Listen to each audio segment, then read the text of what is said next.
Hi friends, welcome back to another video. ഇന്ന് നമ്മൾ 2024 വർഷത്തിൽ സർക്കാർ നടപ്പിലാക്കിയിട്ടുള്ള PSC എക്സാമുകൾക്ക് ചോദിക്കുന്ന പ്രധാനപ്പെട്ട പദ്ധതികളാണ് ഡിസ്കസ് ചെയ്യുന്നത്. ക്ലാസ്സിലേക്ക് കടക്കുന്നതിന് മുൻപ് ചാനൽ യൂസ്ഫുൾ ആയി തോന്നുകയാണെങ്കിൽ ഒന്ന് സബ്സ്ക്രൈബ് ചെയ്ത് സപ്പോർട്ട് ചെയ്യുക. ക്ലാസ്സിലേക്ക് കടക്കാം. ആദ്യം ഡിസംബർ 2024 വന്നിട്ടുള്ള പദ്ധതികൾ, അവിടുന്ന് അങ്ങോട്ട് താഴേക്ക് പോവാം. ഓക്കെ, അപ്പോൾ ഏറ്റവും ആദ്യം നമുക്ക് വയോമിത്രം എന്ന് പറയുന്ന ഒരു പദ്ധതി കേട്ട് കാണുമല്ലോ. 65 വയസ്സിന് മേൽ പ്രായമുള്ളവരുടെ ആരോഗ്യ സുരക്ഷ ഉറപ്പുവരുത്തുന്നതിനുള്ള കേരള സർക്കാർ സാമൂഹിക സുരക്ഷാ മിഷന്റെ പദ്ധതിയാണ് വയോമിത്രം. എന്താണ് വയോമിത്രം? വയോ എന്ന് കേൾക്കുമ്പോൾ തന്നെ നമുക്കറിയാം എന്താണ്, ഓൾഡ് ഏജുമായി ബന്ധപ്പെട്ടതാണ്. അപ്പോൾ 65 വയസ്സിന് മേൽ പ്രായമുള്ളവരുടെ ആരോഗ്യ സുരക്ഷ ഉറപ്പുവരുത്തുന്നതിനായിട്ടുള്ള കേരള സർക്കാരിൻ്റെ സാമൂഹിക സുരക്ഷാ മിഷന്റെ കീഴിലുള്ള പദ്ധതിയാണ് വയോമിത്രം എന്നുള്ളത്. അതുപോലെ അതിഥി ആപ്പ്, അടുത്തൊരു പോയിന്റ് അതിഥി ആപ്പാണ്. അതിഥി ആപ്പ് പേര് സൂചിപ്പിക്കുന്ന പോലെ തന്നെ കേരളത്തിൽ ജോലി ചെയ്യുന്ന ഇതര സംസ്ഥാന തൊഴിലാളികളുടെ ക്ഷേമവും ഇൻഷുറൻസ് പരിരക്ഷയും മറ്റ് ആനുകൂല്യങ്ങളും ഉറപ്പുവരുത്തുന്നതിന് വേണ്ടിയിട്ട് നമ്മുടെ കേരള സർക്കാർ രൂപീകരിച്ച ആപ്പാണ് അതിഥി ആപ്പ്. ഓക്കെ, കേരളത്തിൽ ജോലി ചെയ്യുന്ന ഇതര സംസ്ഥാന തൊഴിലാളികളുടെ ക്ഷേമവും ഇൻഷുറൻസ് പരിരക്ഷയുമെല്ലാം ഉറപ്പുവരുത്തുന്നതിന് വേണ്ടിയിട്ട് കേരള സർക്കാർ കൊണ്ടുവന്നിട്ടുള്ള ആപ്പാണ് അതിഥി ആപ്പ്. സ്നേഹിത എന്താണ്? സ്നേഹിത 11 വർഷം തികയ്ക്കുന്ന കുടുംബശ്രീ ജെൻഡർ ഹെൽത്ത് ഡെസ്ക് പദ്ധതിയാണ് സ്നേഹിത. 11 വർഷം തികയ്ക്കുന്ന കുടുംബശ്രീ ജെൻഡർ ഹെൽപ്പ് ഡെസ്ക് പദ്ധതിയാണ് സ്നേഹിത എന്നുള്ളത്. ഇനി മറ്റൊരു പദ്ധതി PM ഗരീബ് കല്യാൺ അന്ന യോജന പദ്ധതി. എന്താണ് PM ഗരീബ് കല്യാൺ അന്ന യോജന പദ്ധതി? നമുക്കറിയാം, ഈ പാവപ്പെട്ട കുടുംബങ്ങൾക്ക് പ്രതിമാസം 5 കിലോ അരി സൗജന്യമായി നൽകുന്ന പദ്ധതിയാണ്. അതൊരു 5 വർഷത്തേക്ക് കൂടി നീട്ടിയിട്ടുണ്ട്. അതായത് 2020 ആരംഭിച്ച പദ്ധതിയാണ്, 2025 വരെ നീട്ടിയിട്ടുണ്ട് എന്നുള്ളതാണ് അവിടെ പഠിക്കേണ്ടത്. PM ഉഷ, അതെന്താണ് PM ഉഷ? പ്രധാനമന്ത്രി ഉച്ചതാർ ശിക്ഷാ അഭിയാൻ. ഓക്കെ, PM ഉഷ എന്നുള്ളത് പ്രധാനമന്ത്രി ഉച്ചതാർ ശിക്ഷാ അഭിയാൻ എന്ന് വെച്ചാൽ ഉന്നത വിദ്യാഭ്യാസ രംഗത്തെ അടിസ്ഥാന സൗകര്യങ്ങൾ മെച്ചപ്പെടുത്തുന്നതിന് വേണ്ടി കൊണ്ടുവന്നിട്ടുള്ളതാണ് പ്രധാനമന്ത്രി ഉച്ചതാർ ശിക്ഷാ അഭിയാൻ എന്നുള്ളത്. പ്രധാനമന്ത്രി ഉച്ചതാർ ശിക്ഷാ അഭിയാൻ ഉന്നത വിദ്യാഭ്യാസ രംഗത്തെ അടിസ്ഥാന സൗകര്യങ്ങൾ മെച്ചപ്പെടുത്തുന്നതിന് വേണ്ടി കൊണ്ടുവന്നിട്ടുള്ള പദ്ധതിയാണ്. നമ്മുടെ പുതിയ ദേശീയ വിദ്യാഭ്യാസ നയത്തിൻ്റെ ഭാഗമായിട്ട് രാഷ്ട്രീയ ഉച്ചതാർ ശിക്ഷാ അഭിയാൻ അല്ലെങ്കിൽ റൂസ എന്നറിയപ്പെടുന്ന ഒരു പദ്ധതി ഈ PM ഉച്ചതാർ ശിക്ഷാ അഭിയാൻ എന്നാണ് നിലവിൽ അറിയപ്പെടുന്നത്. റൂസ എന്ന് നമ്മൾ പഠിച്ചിട്ടുണ്ടല്ലോ, രാഷ്ട്രീയ ഉച്ചതാർ ശിക്ഷാ അഭിയാൻ എന്നുള്ള ഒരു പദ്ധതി എന്ന് വെച്ചാൽ യോഗ്യരായിട്ടുള്ള സംസ്ഥാന അല്ലെങ്കിൽ യൂണിയൻ ടെറിട്ടറിയിലെ ഉന്നത വിദ്യാഭ്യാസ സ്ഥാപനങ്ങൾക്ക് ധനസഹായം നൽകുന്ന ഒരു കേന്ദ്ര സർക്കാരിൻ്റെ പദ്ധതിയാണ് ഈ റൂസ. ഈ റൂസ എന്നുള്ളത് ദേശീയ വിദ്യാഭ്യാസ നയത്തിൻ്റെ ഭാഗമായിട്ട് പ്രധാനമന്ത്രി ഉച്ചതാർ ശിക്ഷാ അഭിയാൻ എന്ന് അറിയപ്പെടുന്നു. കാലാവസ്ഥാ പ്രവചനം മെച്ചപ്പെടുത്തുന്നതിന് വേണ്ടി കേന്ദ്ര സർക്കാർ ഒരു പദ്ധതി കൊണ്ടുവന്നിട്ടുണ്ട്. മിഷൻ മൗസം എന്നാണ് അതിൻ്റെ പേര്. മിഷൻ മൗസം കാലാവസ്ഥാ പ്രവചനം മെച്ചപ്പെടുത്താൻ വേണ്ടിയിട്ട് കേന്ദ്ര സർക്കാർ കൊണ്ടുവന്ന പദ്ധതിയാണ് കേട്ടോ. കേരള സർക്കാരല്ല, കേന്ദ്ര സർക്കാർ കൊണ്ടുവന്ന പദ്ധതിയാണ് മിഷൻ മൗസം എന്ന് പറയുന്നത്.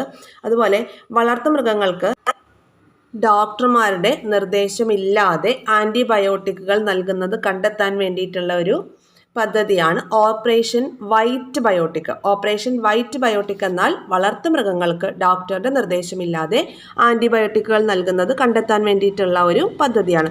അപ്പോൾ അങ്ങനെയാണെങ്കിൽ ഓപ്പറേഷൻ അമൃത് എന്താണെന്ന് ഓർക്കുന്നുണ്ടോ? ആൻറ്റിബയോട്ടിക്കുകളുടെ അമിത ഉപയോഗം തടയുന്നതിന് വേണ്ടിയിട്ട് കേരളത്തിലെ ഡ്രഗ് കൺട്രോൾ ഡിപ്പാർട്ട്മെൻറ്റ് നടത്തിയിട്ടുള്ള ഒരു പരിശോധനയാണ്. മെഡിക്കൽ സ്റ്റോറുകളിലും ഫാർമസികളിലുമെല്ലാം ഡ്രഗ് കൺട്രോൾ ഡിപ്പാർട്ട്മെന്റ് നടത്തിയ പരിശോധനയാണ് ഓപ്പറേഷൻ അമൃത്. ഈ അമൃത് എന്ന ടേം അതിന്റെ ഫുൾ ഫോം ഒന്ന് നോട്ട് ചെയ്ത് വെക്കുക. Antimicrobial resistance intervention for total health എന്നുള്ളതാണ് അമൃത് എന്നതിൻ്റെ full form. Antimicrobial resistance intervention for total health എന്നുള്ളതാണ് അമൃത് എന്നതിൻ്റെ ഫുൾ ഫോം. ഇതെന്താണ്? ഡോക്ടർമാരുടെ പ്രിസ്ക്രിപ്ഷൻ ഇല്ലാതെ ഫാർമസികളിൽ നിന്നോ മെഡിക്കൽ സ്റ്റോറുകളിൽ നിന്നോ ആൻറ്റിബയോട്ടിക്കുകൾ നൽകാനായിട്ട് പാടില്ല. അപ്പോൾ അങ്ങനെ നൽകില്ല എന്നൊരു പോസ്റ്റർ കൂടി അവിടെ പതിക്കണം എന്നൊക്കെ പറയുന്നുണ്ട് അല്ലേ. മെഡിക്കൽ സ്റ്റോറുകളിലോ ഫാർമസികളിലോ ഒക്കെ ഡോക്ടറുടെ പ്രിസ്ക്രിപ്ഷൻ ഇല്ലാതെ ആൻറ്റിബയോട്ടിക്കുകൾ നൽകുന്നതല്ല എന്ന പോസ്റ്റർ പതിക്കണം.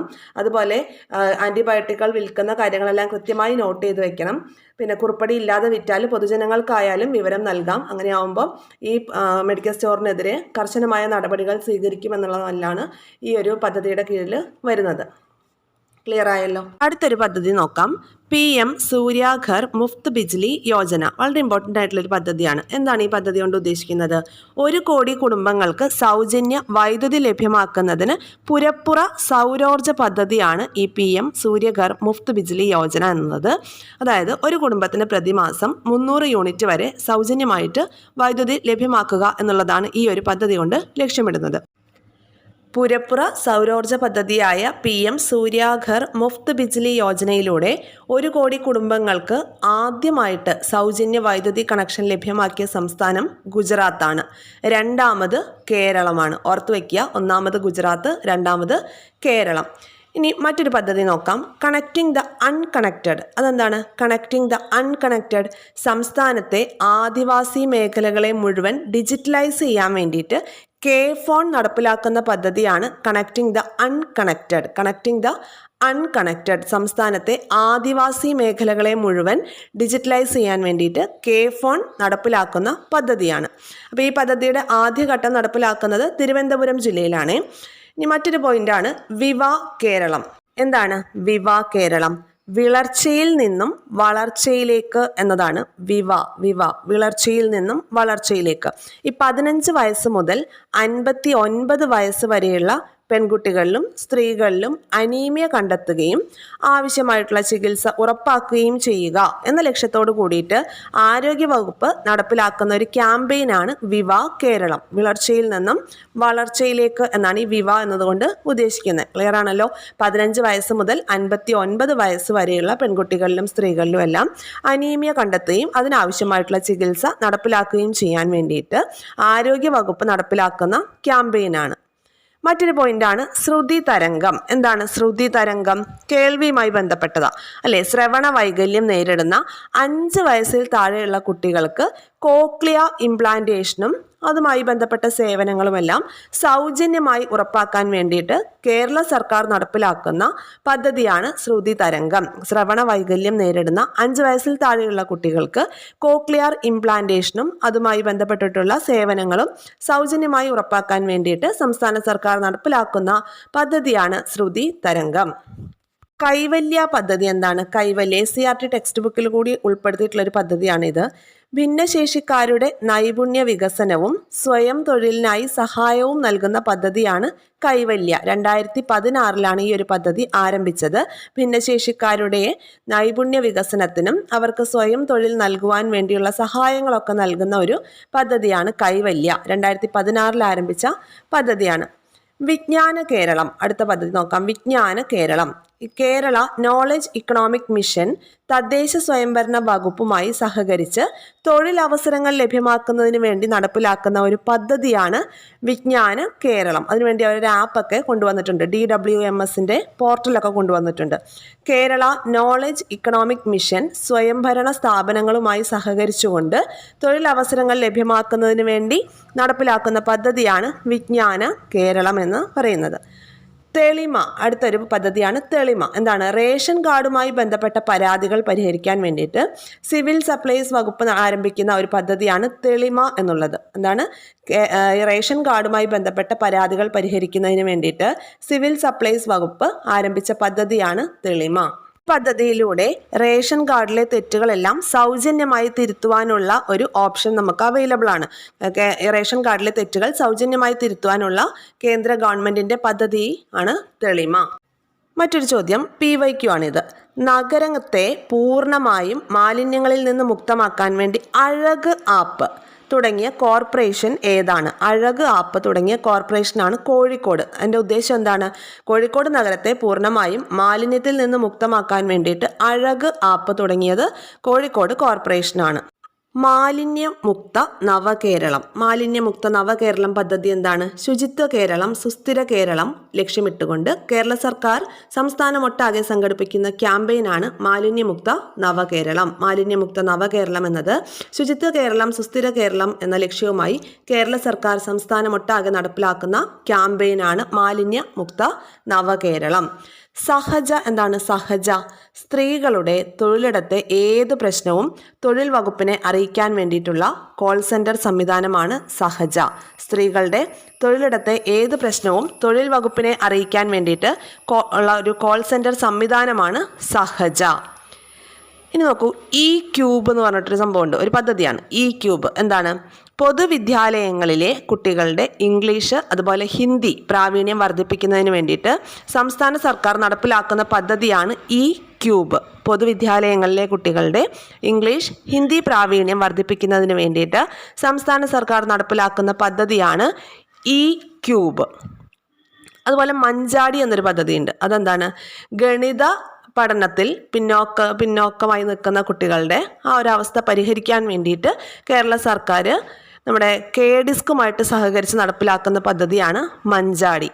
ഓക്കെ, ഗണിതത്തിൽ പിന്നോക്കം നിൽക്കുന്ന കുട്ടികളുടെ ആ ഒരു പ്രശ്നം പരിഹരിക്കാൻ വേണ്ടി കേരള സർക്കാർ KDISCുമായിട്ട് സഹകരിച്ച് നടപ്പിലാക്കുന്ന പദ്ധതിയാണ് മഞ്ചാടി. അടുത്തത് NPS വാത്സല്യ. NPS വാത്സല്യ എന്താണ്? ഈ രക്ഷിതാക്കളുടെ പെൻഷൻ അക്കൗണ്ടിൽ പണം നിക്ഷേപിച്ചുകൊണ്ട് കുട്ടികളുടെ ഭാവി സുരക്ഷിതമാക്കാനുള്ള കേന്ദ്ര സർക്കാരിൻ്റെ പദ്ധതിയാണ് NPS വാത്സല്യ. രക്ഷിതാക്കളുടെ പെൻഷൻ അക്കൗണ്ടിൽ പണം നിക്ഷേപിച്ചുകൊണ്ട് കുട്ടികളുടെ ഭാവി സുരക്ഷിതമാക്കുക. അത് ഒരു കേന്ദ്ര സർക്കാർ പദ്ധതിയാണ്. പേര് NPS വാത്സല്യ എന്നുള്ളതാണ്. സാരഥി എന്താണ്? സാരഥി ഒരു പോർട്ടലാണ്. അതായത് ഓൺലൈൻ സേവനങ്ങൾ നൽകുന്ന മോട്ടോർ വാഹന ഡിപ്പാർട്ട്മെൻറ്റിൻ്റെ ഒരു പോർട്ടലാണ് സാരഥി എന്നത്. ഓൺലൈൻ സേവനങ്ങൾ നൽകുന്ന മോട്ടോർ വാഹന ഡിപ്പാർട്ട്മെൻറ്റിൻ്റെ പോർട്ടലാണ് സാരഥി. ഇനി സ്വീപ്പ് എന്താണ്? സ്വീപ്പ് അതായത് തെരഞ്ഞെടുപ്പിനെ കുറിച്ചുള്ള അവബോധവും തെരഞ്ഞെടുപ്പിലുള്ള പങ്കാളിത്തവും പ്രോത്സാഹിപ്പിക്കുന്നതിന് വേണ്ടിയിട്ട് തെരഞ്ഞെടുപ്പ് കമ്മീഷൻ്റെ ഒരു പരിപാടിയാണ് സ്വീപ്പ്. തെരഞ്ഞെടുപ്പിനെ കുറിച്ചുള്ള അവബോധവും തെരഞ്ഞെടുപ്പിലുള്ള പങ്കാളിത്തവും പ്രോത്സാഹിപ്പിക്കാൻ വേണ്ടിയിട്ട് തെരഞ്ഞെടുപ്പ് കമ്മീഷൻ്റെ ഒരു പരിപാടിയാണ് സ്വീപ്പ് എന്നുള്ളത്. അടുത്തത് ആയുഷ്മാൻ ഭാരത്. ആയുഷ്മാൻ ഭാരത് PM ജൻ ആരോഗ്യ യോജന. എന്താണ്? രാജ്യത്ത് 70 വയസ്സും അതിനു മുകളിലുള്ളവർക്കും സൗജന്യ ആരോഗ്യ ഇൻഷുറൻസ് പദ്ധതി അല്ലേ, നരേന്ദ്രമോദി സർക്കാർ തുടക്കമിട്ടൊരു പദ്ധതിയാണിത്. 70 വയസ്സിന് മുകളിലുള്ളവർക്ക് ആയുഷ്മാൻ വയവന്ദന കാർഡ് നൽകും. അതുപോലെ ഇവർക്ക് 5 ലക്ഷം രൂപ വരെ ചിലവ് വരുന്ന ചികിത്സ സൗജന്യമായി നൽകുക എന്നുള്ളതാണ് ഈ പദ്ധതി കൊണ്ട് ഉദ്ദേശിക്കുന്നത്. ഇതൊരു PYQ ആണ് കേട്ടോ. രാജ്യത്തുള്ള 70 വയസ്സും അതിന് മുകളിലുള്ളവർക്കും സൗജന്യ ആരോഗ്യ ഇൻഷുറൻസ് പദ്ധതിയാണ് എന്താണ്? ആയുഷ്മാൻ ഭാരത് PM ജൻ ആരോഗ്യ യോജന എന്നുള്ളത്. അടുത്തത് മിഠായി എന്ന പദ്ധതിയാണ്. PSC ഒരുപാട് തവണ ആവർത്തിച്ചൊരു പദ്ധതിയാണിത്. ടൈപ്പ് 1 പ്രമേഹം ബാധിച്ച കുട്ടികൾക്ക് ആവശ്യമായ ചികിത്സാ പരിരക്ഷ നൽകുന്ന സംസ്ഥാന സർക്കാരിൻ്റെ പദ്ധതിയാണ് മിഠായി. എന്താണ്? ടൈപ്പ് 1 പ്രമേഹം ബാധിച്ച കുട്ടികൾക്ക് ആവശ്യമായ ചികിത്സാ പരിരക്ഷ നൽകുന്ന സംസ്ഥാന സർക്കാരിൻ്റെ പദ്ധതിയാണ് മിഠായി. അപ്പോൾ ഇത് നമ്മൾ 25ഓളം പദ്ധതികൾ ഡിസ്കസ് ചെയ്തു. എല്ലാം ഇമ്പോർട്ടൻ്റ് ആയിട്ടുള്ളതാണ്. റിവൈസ് ചെയ്ത് നോട്ട് ചെയ്ത് വെക്കുക. ഇതുപോലെ യൂസ്ഫുൾ ആയിട്ടുള്ള വീഡിയോസ് ലഭിക്കാൻ ചാനൽ സബ്സ്ക്രൈബ് ചെയ്ത് സപ്പോർട്ട് ചെയ്യുക. ഷെയർ ചെയ്ത് ഫ്രണ്ട്സിലേക്ക് കൂടി എത്തിക്കുക. നിങ്ങളുടെ അഭിപ്രായങ്ങൾ കമൻസിൻ്റെ രൂപത്തിൽ രേഖപ്പെടുത്തുക. Thank you all. Have A nice day.